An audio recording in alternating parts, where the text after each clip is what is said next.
You're gonna be writing your paper, and all of a sudden you're gonna be in the library and go, uh-oh. And you're gonna have to go all the way back, find your section in the library with, I did immigration, so there's a whole section in the library. And you're gonna have to scan through 15, 20 books to find what you're looking for so you can just move on. So my biggest recommendation is, even if you don't think you need to, read it or scan it, take page numbers down, just so if you do run into that issue later on in your paper, you have the resources already there. Same thing with journal.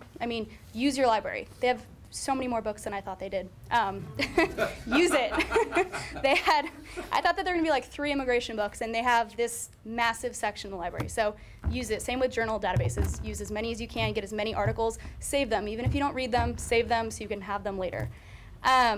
So with that, the background research, I think, really helps you narrow your topic. I started out thinking, well, I'm just gonna talk about this immigration reform bill. And then I went into Williams, and she said, I think that might be a little bit too much for 50 pages. So I ended up narrowing it way down to just one piece of the immigration bill, and I still had over a 50-page limit. So narrow your topic as much as you can. Otherwise, I'm talking about lit review. Basically, the only thing you need to know about lit review is don't talk by author, talk by subject. If you talk by author, you can't follow the paper. It gets really choppy. You have no idea what's going on. Break it up by subject. So with mine, I talked about why the issue is important, why it's relevant, where the gap is in existing research, which is easy if you're talking about a new bill because no one's talked about it yet. Then I talked about external influence. So I talked about public opinion and formation of public opinion. And then give a little brief background of the issue. So I talked about different bills that came before this on immigration. Write it so that even if they're not a political science major, even if it's not your, Williams who specializes in immigration, read it so anyone can understand why it's important, how you got there, and why this issue is coming to the forefront right now. Otherwise, so basically, research, do more than you think you need. It'll help you out. And lit review, pay attention to the subjects, organize by subject, and it'll make your paper a lot more understandable in the long run. And that's that.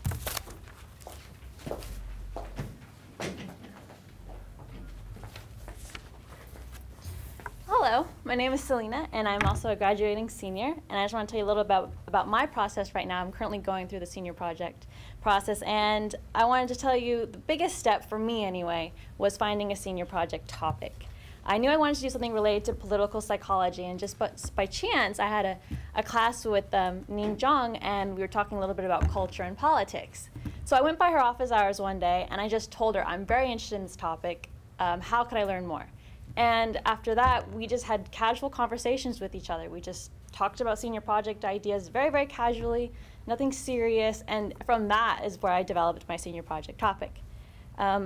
So I highly suggest, even if you don't know what you want to do, you have the vague, most general idea, just go see your professor. Go see someone that you find on the department website. It lists every professor's specific area of specialty, what their focus.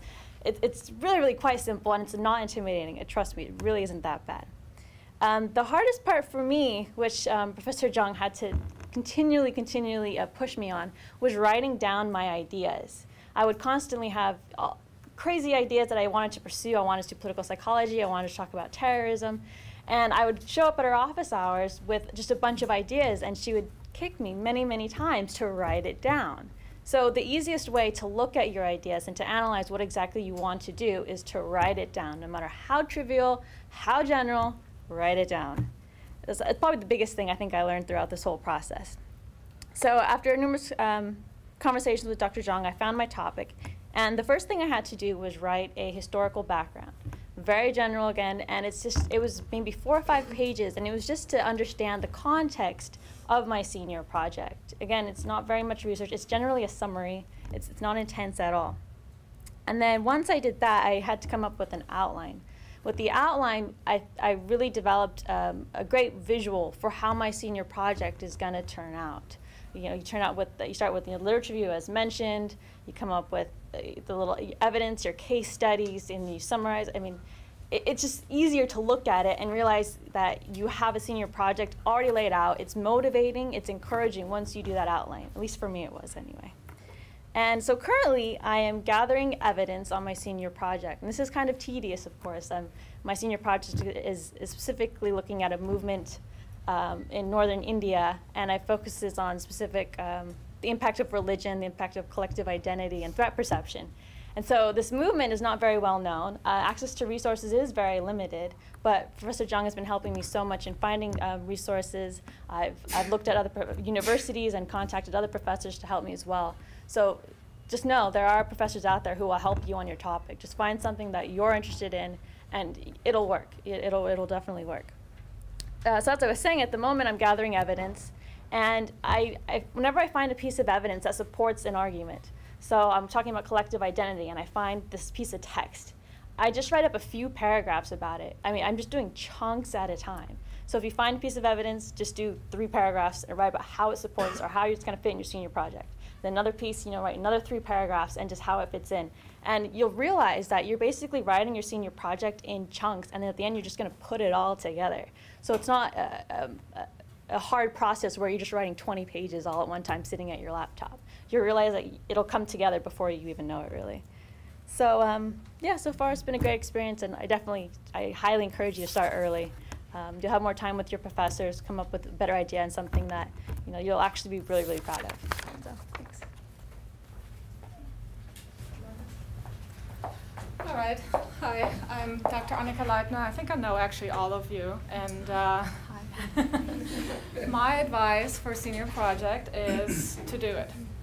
Thank you. No, actually, all 3 of our students, Alex, Julie, and Selena, one of the main things that they emphasized, and I think that you really, really ought to be taking to heart, is to start early.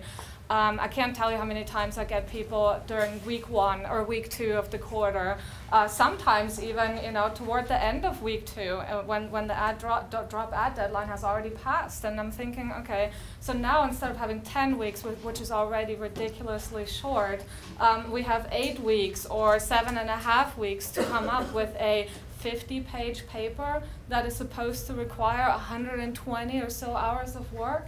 And given the difficulty of the very first step, which is coming up with an idea, right, it's just not realistic.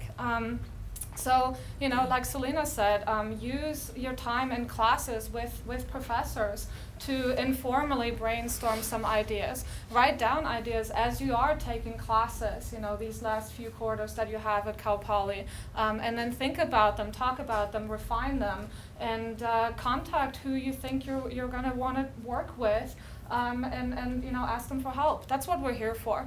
Honestly, the most difficult part of senior project will be to conceptualize what it is you're actually going to do. The lit review, the research design, all of that, the analysis, the write-up, like Alex said, that sort of falls into place once you have a good, solid idea in your head of what it is you're actually trying to do.